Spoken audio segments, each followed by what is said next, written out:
الفيلسوف سعد الغزاوي. سميرة عبد العزيز. إخراج إسلام فارس. كان لي صديق فيلسوف بأقوال الحكماء شغوف. قلت له يوما: فيلسوف، نعم يا بنيتي. بماذا تجيبني إذا سألتك عن أجمل منة وأفضل نعمة يعطاها إنسان في هذا الزمان؟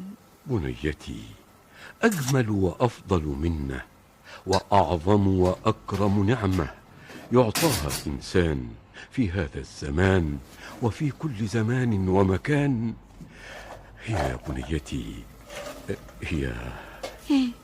هي ماذا يا فيلسوف؟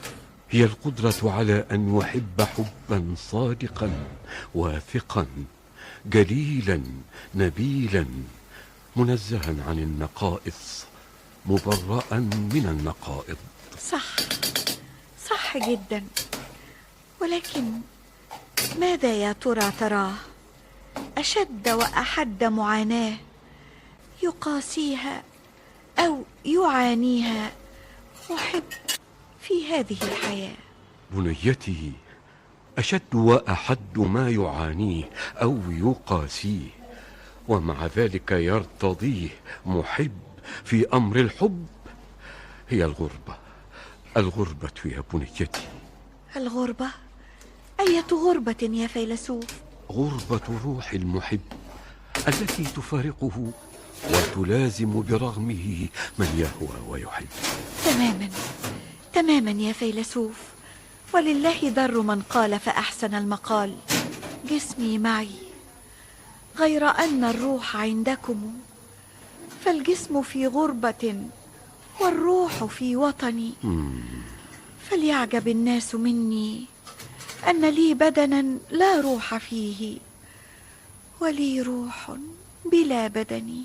يا رعاك الله يا بنيتي، أحسنت والله وأحسن شاعرك.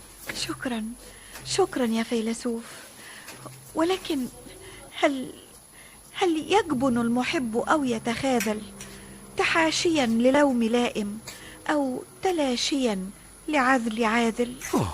في قصتي إجابتي فاسمعيها يا بنيتي.